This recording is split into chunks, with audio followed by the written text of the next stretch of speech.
off, just please introduce yourself and tell us what your career entails. During your introduction, include your class year and your major. Go first, is that okay? Yes. Hi everyone, my name is Gretha Suarez, graduated in 2015. I work in the Department of Transportation for New York City as a chief of staff in the strategy unit. The unit covers comms, press, and intergovernmental affairs, and also policy.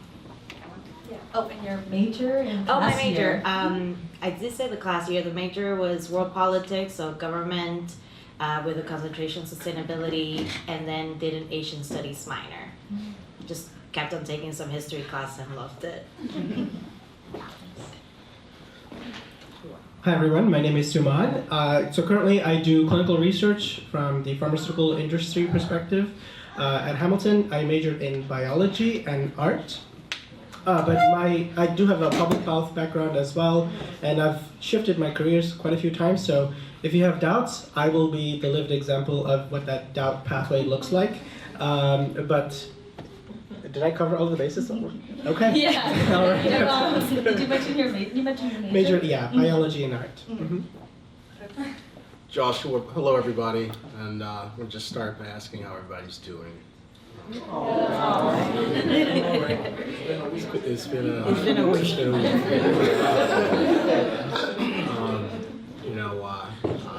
But Joshua Bruff, I graduated in 2005 as a communications studies major, but I took a number of courses. I think a number of us have had balanced careers, but I did a lot of English, and a lot of performing arts as well. Football player here for a 4-year letterman, and I currently work for Google's real estate team in New York City. A lot of folks ask, what does that mean?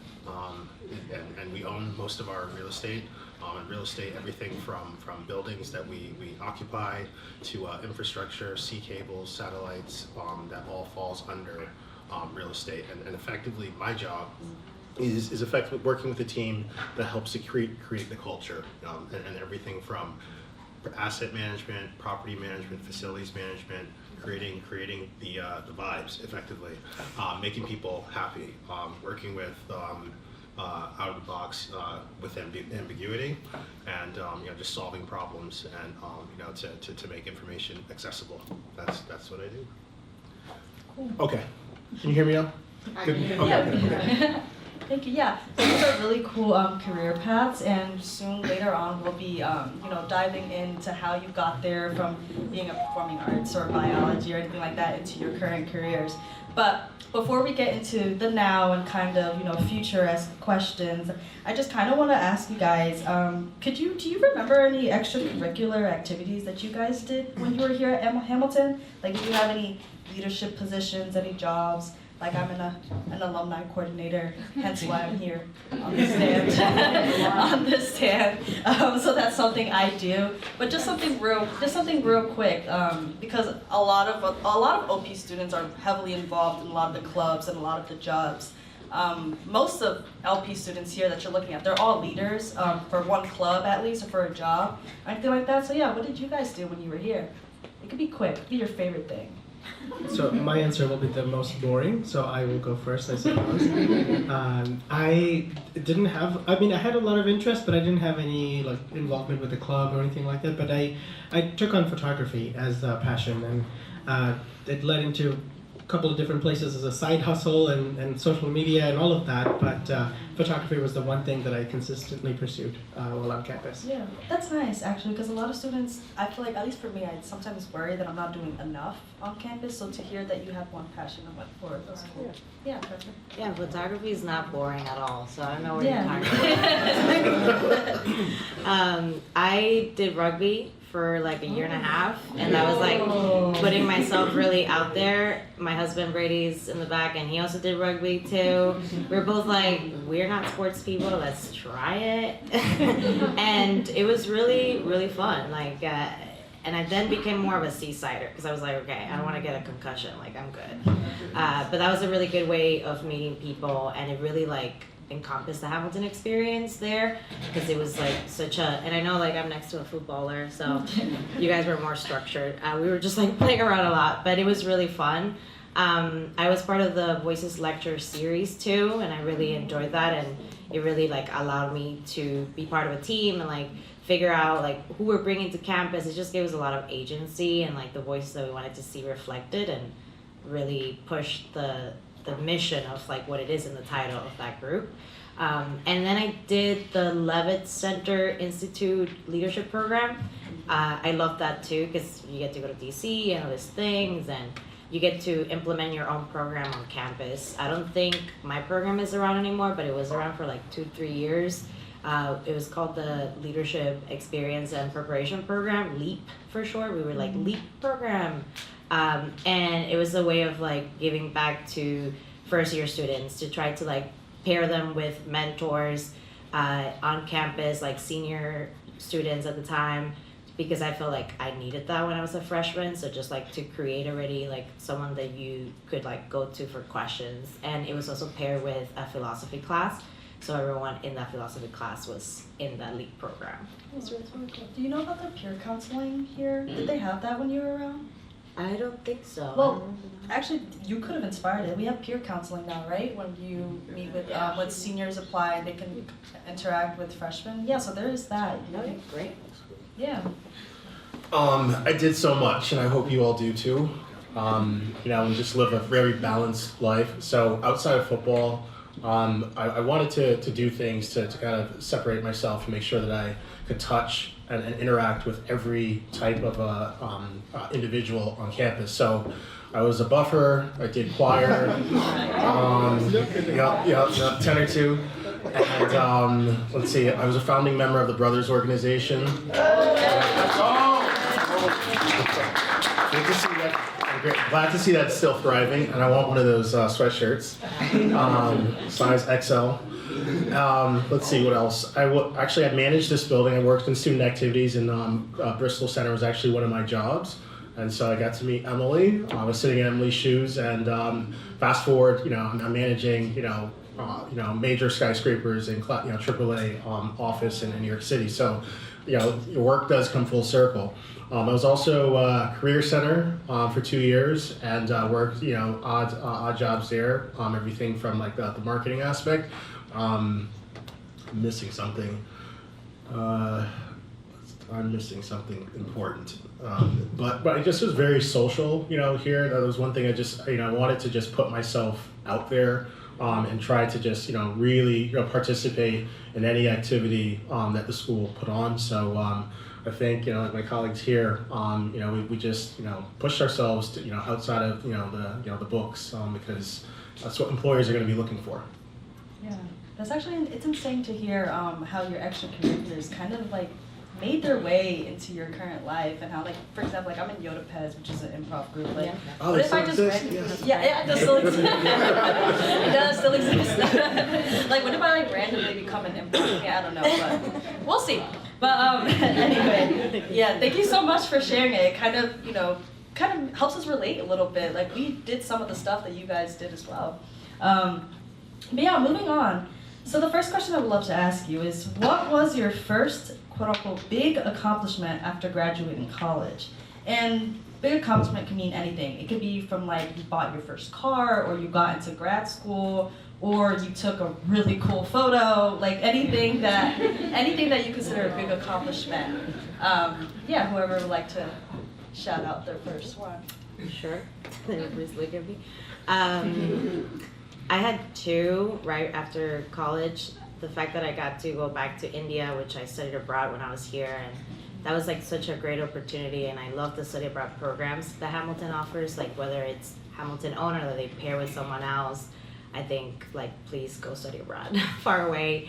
So like going back to India for the Fulbright and doing like a research program there was like pretty neat, and I felt accomplished because I didn't think I could get it. Like I just like, even the whole time that I was applying, I was doubting myself, and also like in some ways some people kind of told me like, no, you're not gonna get it, and like that, but like don't listen to those voices, right? Like go forward and like listen to your gut, and even when you're in doubt, like if you want it, you go for it. So that was really great to live a whole year there in Bombay and make friends and yeah, have that whole experience. And then the other one is that I grew up in Cuba, like in a small town called Los Palos.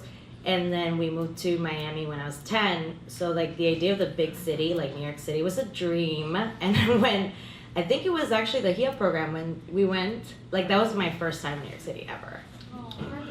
Oh my gosh. So I loved it. And I was like, I want to be back. And through Hamilton, like doing internships in New York City or visiting friends, like every opportunity, like I could see myself, even though I come from such a small town and then Miami, like New York City just spoke to my heart. So that was a big accomplishment for me to be able to move to New York City and like find a job in like city government right after the Fulbright, working for the Parks Department, and just like living in this. It sounds, well, it's not simple. Like living in a city that you want to live in, surrounded by your friends after graduating from Hamilton, was truly special, and still to this day, like all those lifelong friendships like mean so much to me. And the fact that I love my place in Brooklyn and like the life that I built, so that still stands like a really big accomplishment. Yeah, thank you for sharing. And you mentioned Fulbright. For those who don't know, Fulbright is a scholarship, right, that you earn, and it helps you travel around depending on a research thing that you'd like to do? There are different fellowships that you can apply to through Hamilton. I think Bristol is one of them that still stands, right? Yeah, I see heads.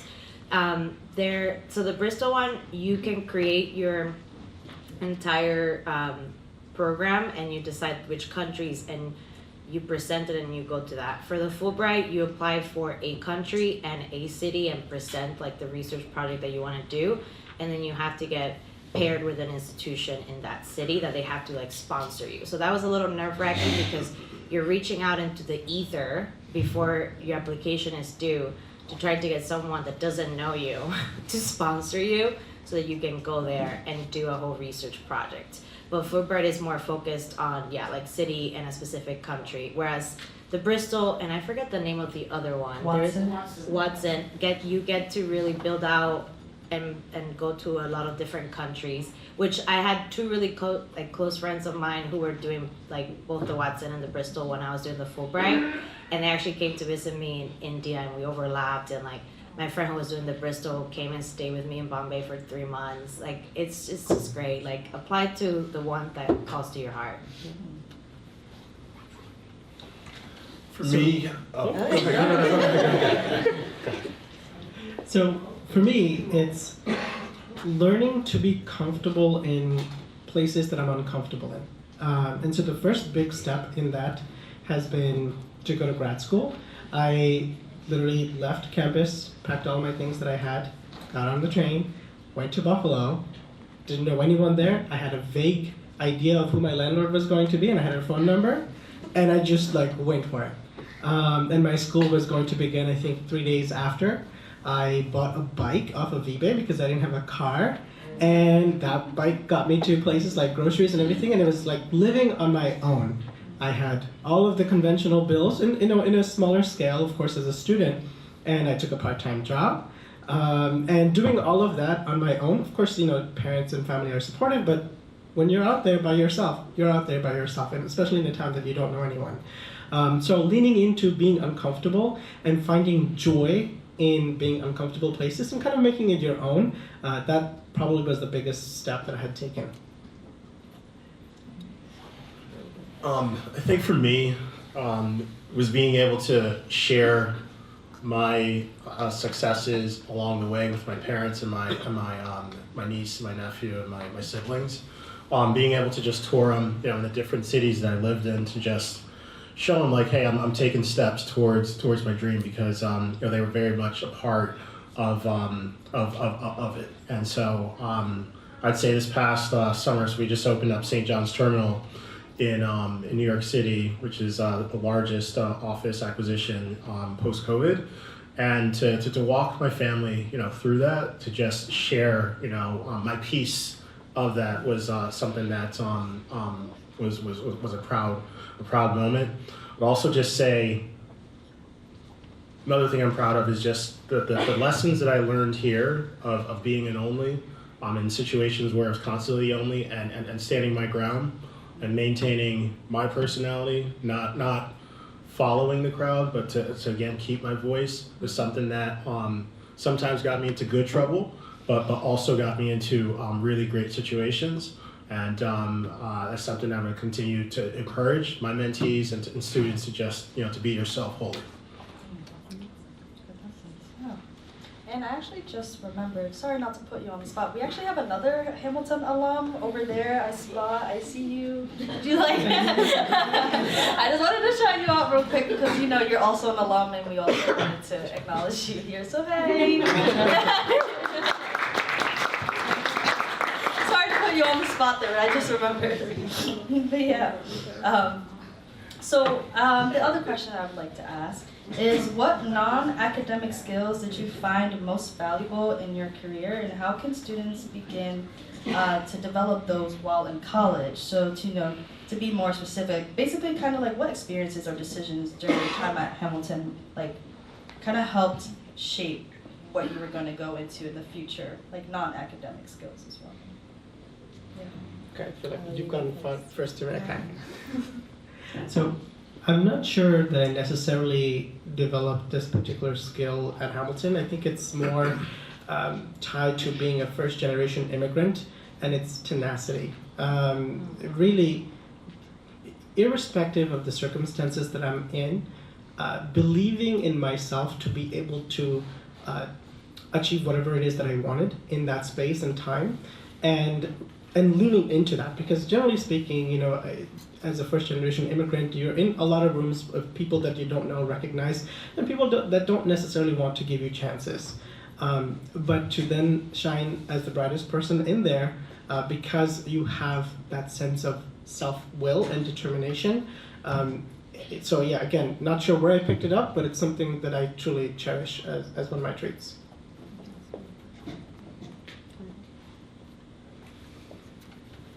I think sort of similar, I was thinking of like self-reliance, but also like similar to what you were saying, like as an immigrant, when I started to like think a little bit more about this lately, that it was actually like taking examples from my family, not so much from Hamilton, but giving credit to the fact that like we came to a whole new country, and like I'm now in my early 30s, my parents came here when they were 35, and to like think that they would pick up to a whole new country that speaks like a different language and like start over, like that's so insane for me to think about, to do that even right now.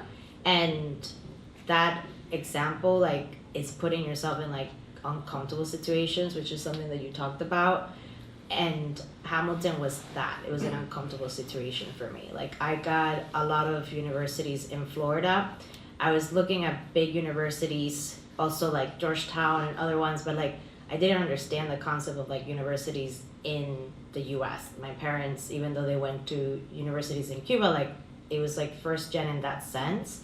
And they like, however, even though we didn't know what we were doing, they kept on just supporting me and telling me like, you can do anything you want. And once you take you have examples in your life that have taken such a big leap, like it makes you feel like you can do it too, even if it's like extremely uncomfortable.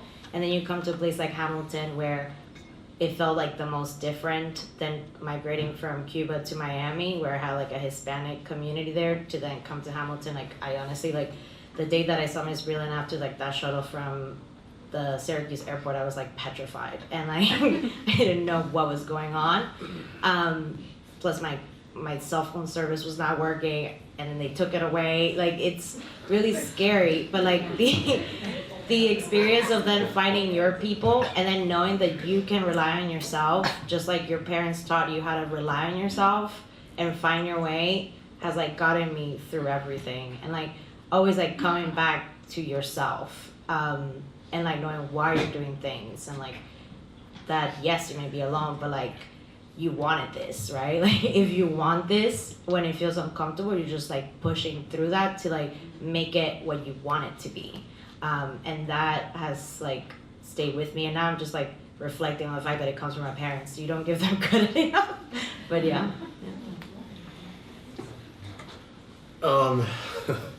So a lot of great examples here, and I just feel like Hamilton is just one big lesson. And so like for non-academic, I can't help but go back to the academics. But my sophomore year going into junior year, I was placed on academic probation. And the hardest thing was to deliver that news to my parents. You know, just learning to face the music, swallow that pill, and you know, face it head on. And you know, to have that, you know, that look of disappointment. I'm also first gen by way of Jamaica, so you know, when my parents, I'll go on. You know, looking at my parents and delivering that news in their bedroom, I can remember it like it's yesterday. You know, my stomach felt like it had 1,000 knives in it. And my father, you know, he was the hardest on me, but didn't say anything, and that hurt more. And all he said was, "Failure is not final." And that really stuck with me. And I actually, the junior year, focused, really sharpened my focus, and ended up having my best performing academic year. But it was just, you know, learning that, you know, you're going to go through setbacks, but they're only going to set you up for major comebacks. And so if you continue just to believe in yourself and recognize that, you know, when you fail, whether it's going to be a job, it's a proposal, you bomb a paper, a test, you're always, it didn't kill you, you know, and you can just rise. And with all the adversity that's happening in the world, you know, you're going to probably have some bumps, and this is a safe space to do that. So just I would just say radical self-reliance, and you know, just maintain that resilience. Yeah, you're strong for telling your parents. They didn't know a thing. But actually, the conversation of having tenacity and self, like, trust almost, and, like, you know, like, just pushing yourself forward even if you have failure, kind of makes me want to jump into this, into a different direction with a different question, which is kind of in that same spirit of, but this more talking about your current career. So just, have you encountered any unexpected pivots in your career, and how did you navigate those situations? So kind of think about a time when you had to use that skill that you just opened up about and kind of apply it to your current professional life. I can take that. So I'll give you a quick trajectory of my career changes over the years. This would be over the last 14 years. I went to grad school. I took on a research assistant position in grad school, and then I think I didn't have a job for some time after I graduated because I was studying for the MCATs, and I thought that was fine. And then I took on a position as a research technician at the university level.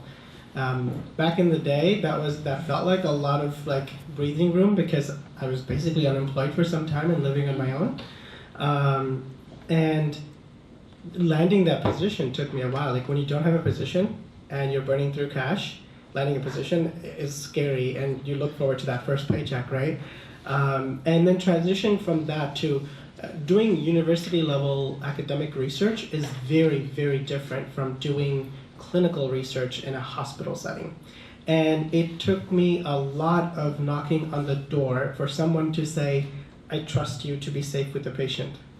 And so I worked at a cancer research hospital for some time, and it was great experience. I learned a lot of integrative medicine there. And at that point, I thought I got a good feel for what I wanted to learn from that space, and I wanted to grow into research from the industry side, because while the hospitals do the research, they are technically run and operated by the pharmaceutical companies, and then there's a whole bunch of other companies that run that operation. Jumping from academics to hospitals, then making the shift to industry. When I tell you it is an uphill battle because no one wants to give you a chance because you haven't proven anything yet to make that transition. A lot of times you'll find yourself in this position, well, how am I supposed to get that job when I don't have that experience? So it was like different tiers of that in this linear progression, or seemingly linear progression of career. So eventually someone gave me a chance, and when you get a chance, even if it's uncomfortable, even if it's not the pay that you want, even if it's not the right time, if everything in your body tells you to not do it, do it. Okay? Because we as human beings inherently resist change. A lot of the reason why people don't necessarily grow in their personal life or in their career is because they're comfortable in where they are. So in order to grow, you have to make that change, but you also need somebody to give you a chance to grow, especially in the career space. So making that transition was quite a bit of an uphill battle, and once you're in the industry, it's more or less performance-driven, smooth sailing. If you can perform and you can demonstrate it, the industry will actually treat you pretty well, at least in the clinical research side. So it's been a good ride since, but yeah, I think you're going to get a lot of no's in your life. That's okay. You only need one yes every single step, and you just keep climbing those yes steps.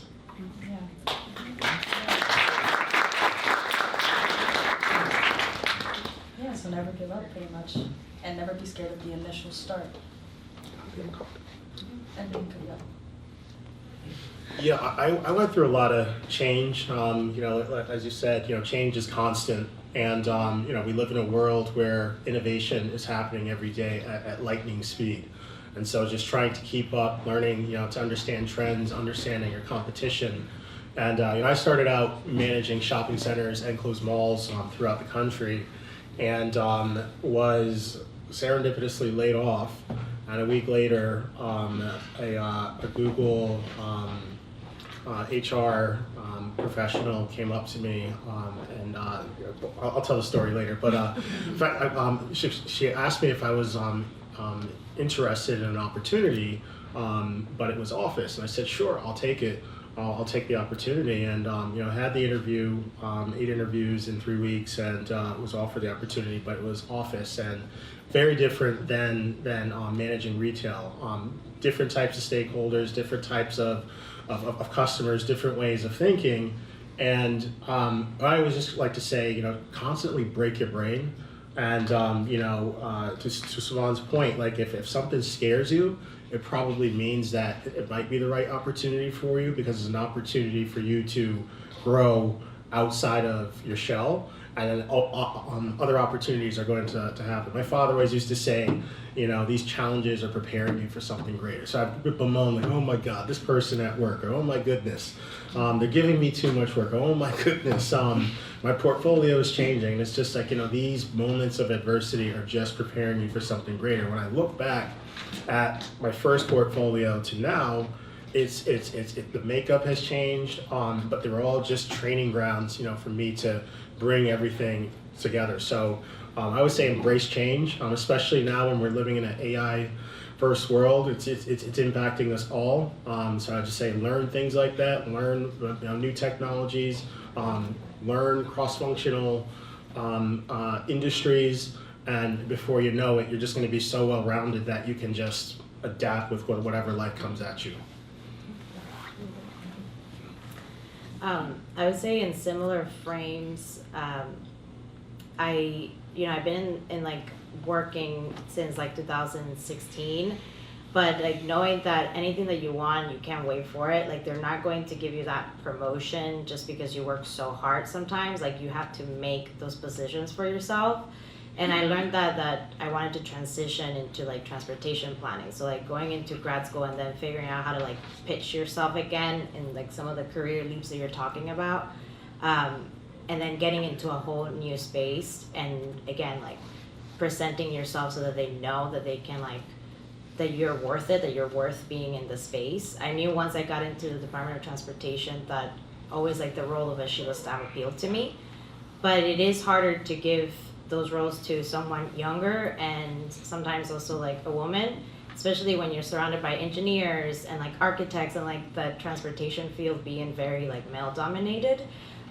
So I just like constantly talked to people, like grabbed coffees, like just told them what I wanted. And every time it just like, I got better at it in explaining it, making those connections, and seeing every single project that came my way as an opportunity to show myself and show what I want to do. And like, and be very proud of like the work that you do. I think like when it's not the cliche of like if you do what you love, it's not work. It is still work. It is still hard. It is, you're still getting paid for it. But it is like, it helps when you are passionate about the work that you're doing. And I think like that it gets you through like the tough hours.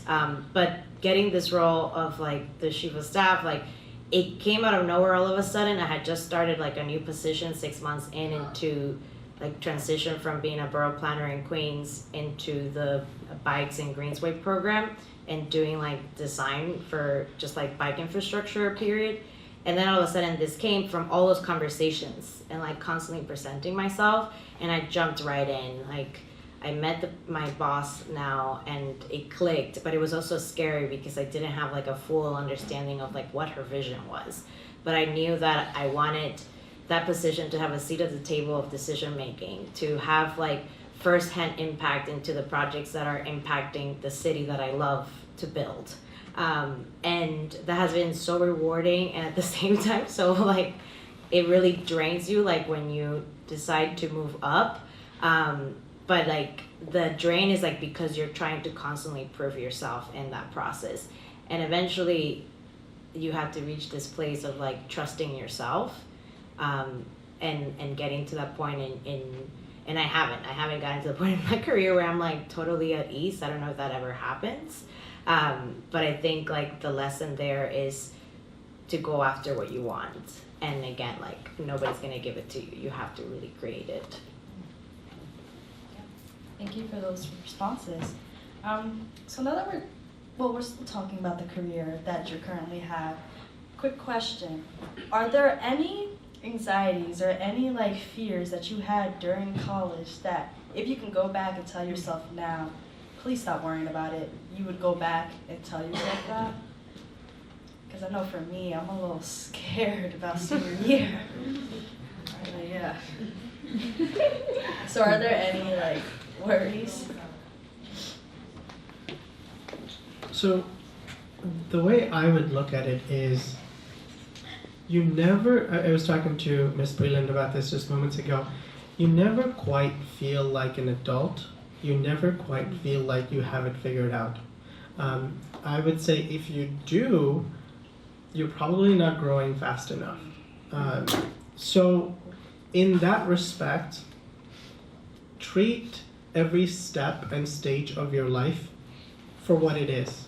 There are moments in it that you should cherish and actually enjoy and just live in it. There's so many experiences that I can kind of recall, as you can imagine, coming back to a campus after over a decade, you kind of reminisce a little bit, right? There are so many moments and time that I wish I just stopped and enjoyed my life at that age, at that point in time. I didn't in some sense because I was worried about the next step. And I was worried about getting into grad school. I was worried about whether or not I wanted to become a physician. There's so many things like that. It's okay. Nobody has it figured out. I don't have it figured out. And I would agree, my colleagues probably, to some extent, feel that sentiment, where we don't feel like we have it figured out. We're always a moving target, always a moving project. So anxiety over a future is good because it's a good driving force, but enjoy the moment that you're living in. Yeah, I couldn't agree more. I think looking back at my time at Hamilton, it is when you speak to people that say they regret some time in like their college years or other parts of their life, like I truly don't believe in like that word regret.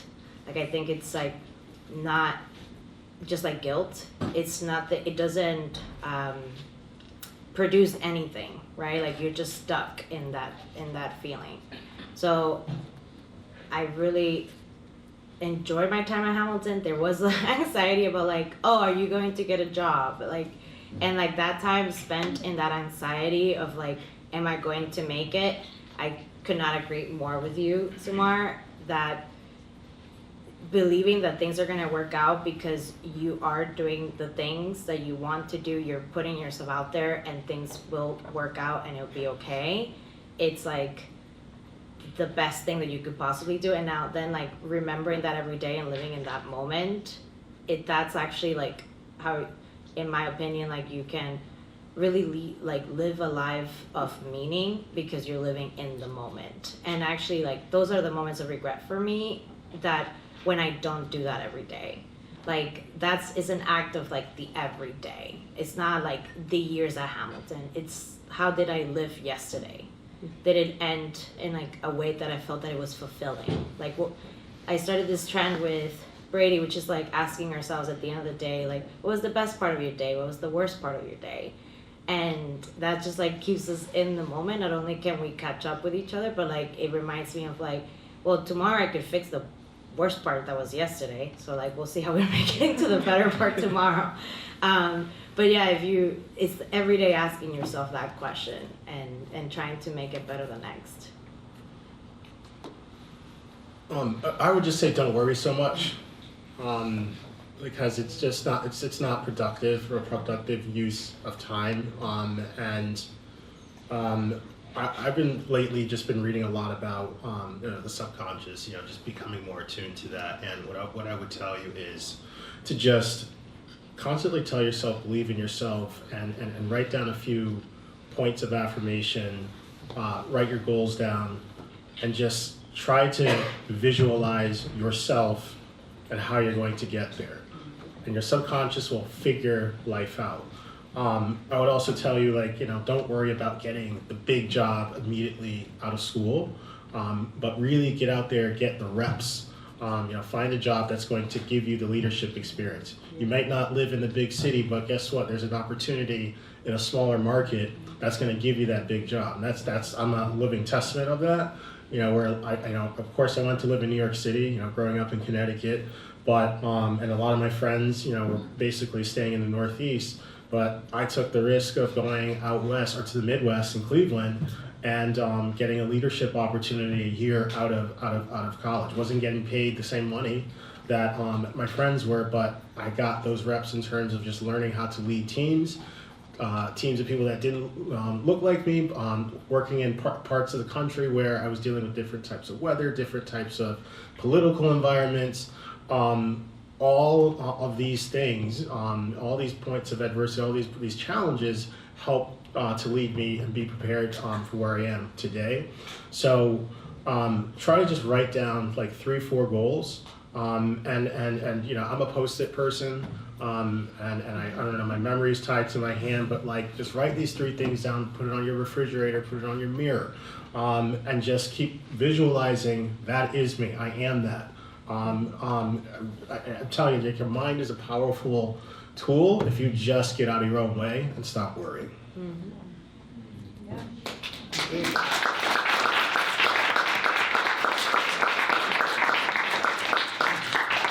Thank you for these answers. So before I open it up to the floor, I did want to get this last question out, and it has a little bit more to do with what it was like to be an OP student or just a student at Hamilton in general. So this is a little bit more kind of relating to us and our experiences.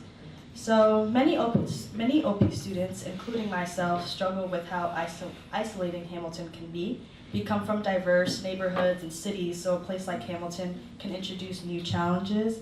Is that something you remember struggling with? If so, do you have any advice of how to manage it? So basically, how did you manage being at Hamilton? Basically. Simple question. As an OP student. So let me paint you guys a little picture. It is the first day of school, have begun after the summer program with LP, and I'm in, I think it's called Dunedin.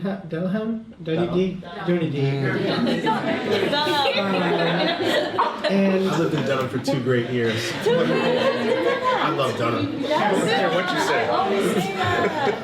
I lived in there for 2 years too. So I start my first day, and it's the day I'm meeting my roommate because he's just coming in, and I'm like 5'4" on a good day.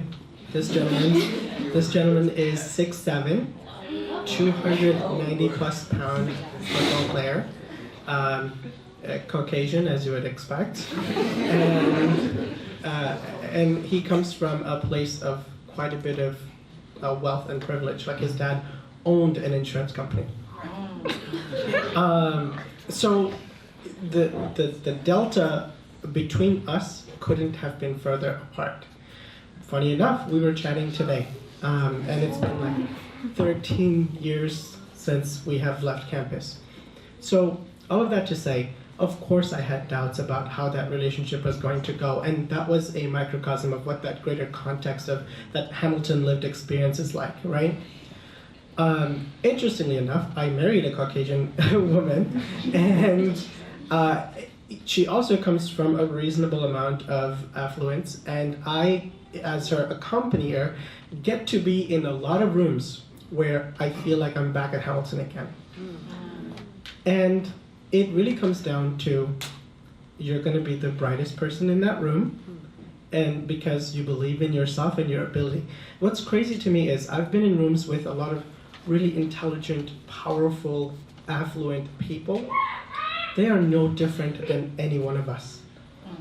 So don't give them that privilege that you don't give to yourself.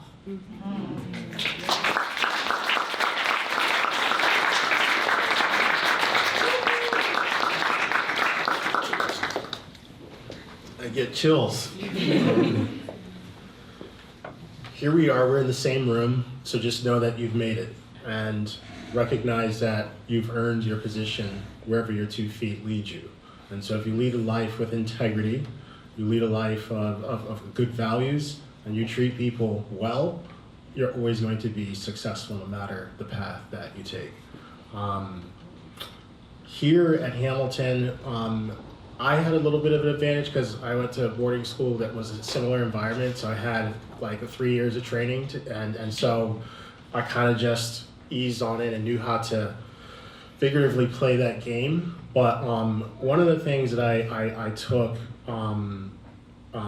personally was that, again, I said I'm gonna do it differently, and by doing it differently, I'm gonna step outside of my box and force people to reckon with me. And that I'm going to join different clubs, I'm going to network, I'm going to use these opportunities as ways to just learn.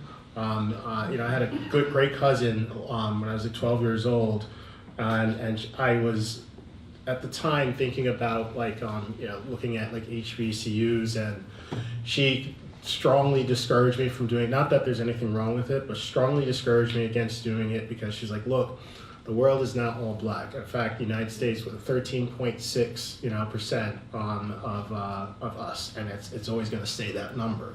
And you have a great opportunity, all of us, and we're going to be in environments where we're going to be the only. But you just have to have that self-confidence that you had great training, you come from great families, and you have a great network, and just recognize your place there. And if you just maintain that self-confidence, and again, those affirmations every day, you're gonna get on. But to be a HEOP student, I mean, what a privilege.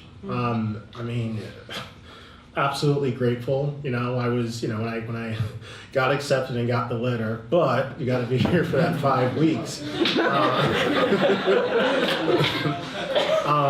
It was a great summer. I mean, it was awesome, and you had the campus to yourself, and you just. You recognize, you look back in hindsight, Miss Johnson and Miss Breland were creating a campus for you to own it and make sure that you are a part of it. And so, when you're walking Martin's Way and you're walking a colleague and they won't even look you in your face, so they look away, screw that. You belong here. When you're not invited or included in an event, screw that. This is temporary. You're gonna go out there and create great worlds. And I would just say hold on to each other. This is a really great group, and just really stay in touch. And this is just again the foundation for you to grow relationships far beyond. And I just hope that you pay these opportunities forward and backwards. It's everything from just engaging with alum, engaging with prospective students, with students, donating, and thinking about, okay, remembering your experiences and how would you change it? How would you what's the impact that you're going to do to create a better experience for the students following you? I think that's also a big responsibility that you should take seriously. But you belong here, and you're going to be great.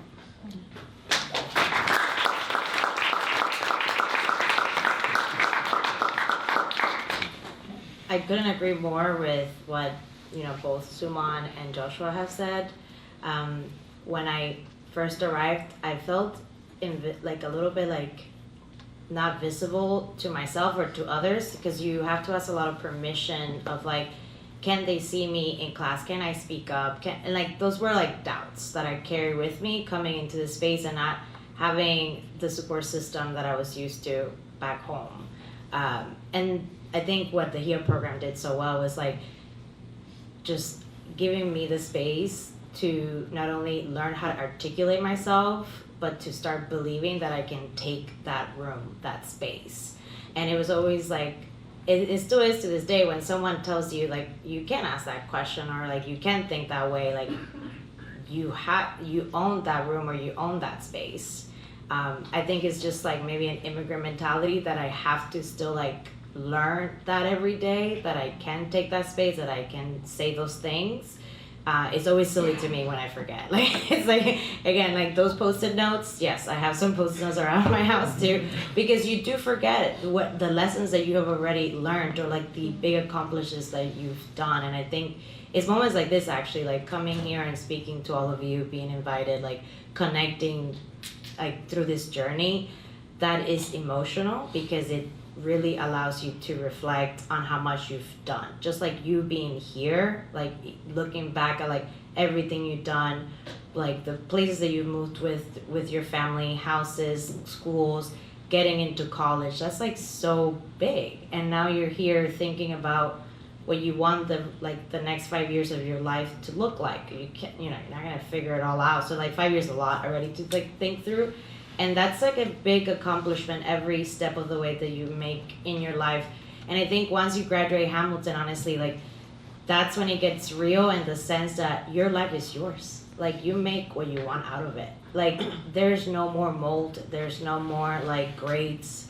It is truly just you living your dreams. And hopefully you can really do justice to yourself and your dreams, and you don't forget the lessons that you've learned every year of the way.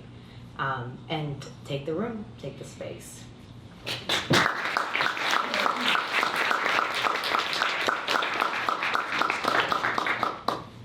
Wow, that was really touching. Thank you so much for that advice. It's really helpful. Actually, I'm gonna reflect tonight on a lot of the things that you guys said. But that concludes my portion of asking questions, so I'm going to open up the floor if there's any OP students or staff that have any questions to ask. Edwin? Yeah, sure. First of all, I want to say thank you guys for coming out today. I sincerely do appreciate all the words of wisdom and the thoughts that you guys have shared. I'm Edwin. I'm a senior sociology major. I'm from New Jersey, and I am, as a senior, looking at what the next few years of my life are going to look like, especially in terms of my career. And from what I've gathered, hard skills are important, but can you guys just highlight how important it is to possess soft skills, what exactly soft skills are, and I guess how have they helped you guys out in your career? I think they're like the most important. Yes, that's the thing of trusting yourself, that you're gaining those technical skills. Like that's what school is for, right? To like get if you want data analysis, to get that, like to statistics, even like for urban planning, like learning how to like all the software of mapping, all of that, that's what school is for. Soft skills, like once you start working in like just in the work environment in different companies, you realize how many people lack those soft skills, and that's what defines you and differentiates you. And having the empathy to lead a meeting, to understand that this is a human being that has a whole life outside of these four walls of a job, and like to know like and pick up like what's going on and how do you lead meetings, what your staff needs in a team, how to manage well, like I've learned so much from the bad managers I've had in like what to know what not to do. I still haven't found the perfect manager, but that's good because then you realize like this is what I can bring to the table, and you learn, and you know that you bring actually so much because you have those soft skills of like knowing how to communicate. Connection with other people is so important. And then that's actually what gets you to accomplish so much at work. Connecting with people and being able to sell your vision. If you're not able to articulate it, nobody is gonna get behind you. Even if you have the smartest idea, or even if you have all the data to prove it, you really need to have already established those like relationships and that trust to get some of those things out the door. Was the name Edwin? Yeah. Okay, so Edwin, the soft skill that I really cherish is I don't know you, but I already love you as a person, right? So it's really important to start from there. Don't try to be a good person, be a good person. Actually care about each other. And then when you work everything backwards from there, when it comes to how you manage people, how you manage relationships in your personal life, that's going to be the most important driving force. Because I think people can pick up on how you view another individual. We may not express it with words, we may not necessarily express it with our body language, but as humans, we can pick up whether or not somebody likes us or if they're trying to do something potentially harmful to us, because we have great survival instincts as people. So start from working on yourself in how you approach your relationships in every facet of your life, and work backwards. And I promise you, if you're analytical about how those relationships are developing from there, you'll be a great manager, you'll be a great employee, you'll be a great person, friend, husband, whatever have you. So start there. Great question. So I'm not a quant, but I am a poet, and I utilize that to discern. And I always try to tell my mentees that you should probably learn minimum of at least these three life skills. First is learning how to dance, because then you can enter any room, people are watching, and you develop your own confidence in your body. And then literally when you enter a room, you just have that rhythm. You know how to work a room, you know how to engage. In fact, I learned salsa here. I was a tropical soul. That was the thing I forgot. So I did tropical soul, and I don't know, I just find it freeing, and it was a good way to just kind of bring out your personality. The next is work in service of some form, whether you're a waiter, whether you're a bartender. Because you really get to see the ugliness of people, but then you also learn how to serve under tough conditions, and it just makes you learn how to take poor feedback, bad behavior, and it's an opportunity for you to rise above the meanness that you might have experienced. And those are just soft skills, learning I don't want to be like that, but I want to be like that, or I'm going to be greater than that. And then the third skill that I think will basically teach you all, even if you dropped out tomorrow, which I don't think you will, but if you were to never go back to school again, and if you just travel, and when I mean travel, live abroad, live in an area where you don't know the language, whether it's a study abroad or you some point in your career, and y'all are all young enough to take that opportunity. And I can speak personally, I lived in Puerto Rico. While it's official language is English, Spanish, I worked with people that didn't speak English, and it's a very humbling process to be walking into a new culture. Where you're the only, don't know the language, and you're just like an adult baby, and it's just, you have to figure it out, and what better way to earn people's respect than to adapt their customs whilst being yourself, and before you know, you have a community rallying around you and building you up. And I think just traveling is just an amazing opportunity for you to recognize that you're so small in the world, and you know, give you that power of empathy, where, you know, the next time you see someone that is speaking broken English, remember, you know, they come from a land that you wouldn't even, you know, stand tall. And so it's just a way for you to just learn how to extend a hand and help. And this is going to repeat itself a number of ways in your work. I mean, I can't tell you how many times I've seen people come through my building's doors, and I was like, I've been to your culture before. I know how to bow, or, you know, like I know how to immediately make you feel welcome the first 2 steps of that building, because I just traveled and no one taught me. And so, like, I think doing those 3 things, you'll be set. Thank you guys.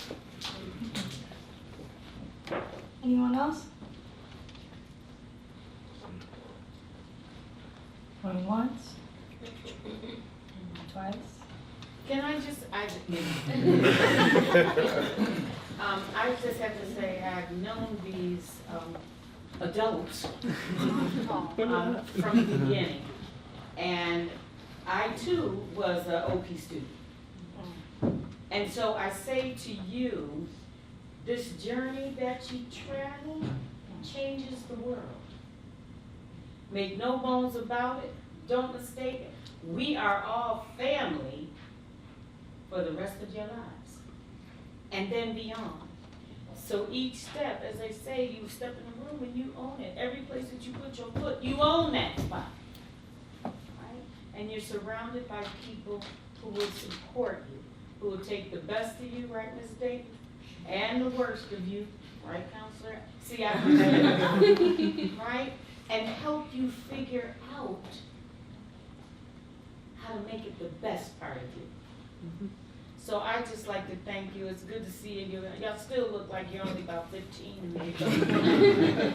I know, and I'm extremely proud, and I want to thank you for allowing us into your lives. Thank you.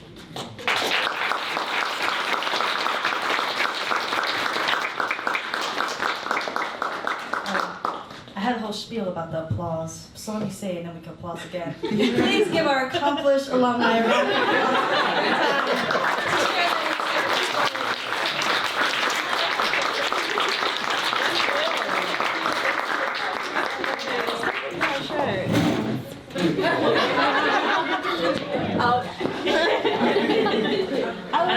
Before you get up, sit up. I also want to thank you all for coming, and I was sitting back there thinking how lucky and blessed I am that when I reach out to our alumni, they're always like, of course I will come, I can't wait, I'm so excited to see everybody. And I know that they're not coming for me, they're coming for you, right? Because they want to share their experiences, they want to help, they want to give back, as Josh was saying, you know, to the next group. So I think we're all very, very lucky that we have such enthusiastic alum, and I do appreciate that very much. And as Ms. Breland said, you are always part of the family, and we do have, we don't have brothers shirts, we have open sweatshirts for you, and to thank you for coming. Ida, did you want to say one more thing about the tables? Yes. So last panel, a lot of the students, they got excited and they wanted to like approach you guys and like have a lot of personal questions. So we want to organize that situation a little bit more. So I know you guys were all sitting at different tables. Oh yeah, I'm gonna let you enjoy the session real quick. Sorry. I love it. No, it's okay. Sorry. No, it's okay. I know you guys are seated at specific tables. I'm gonna ask if you have time, please give the students some time to ask you personal questions. Can you stay seated at your table? And students, if you want to talk to a specific alumni, just travel along the 3 different tables, and yeah, just to help keep a little bit more organization. If I don't get a chance to talk to all of you, just reach out to me via LinkedIn. I forgot to drop that in there. It's a powerful tool. Use it if you haven't already. Yeah. Yeah, that's all.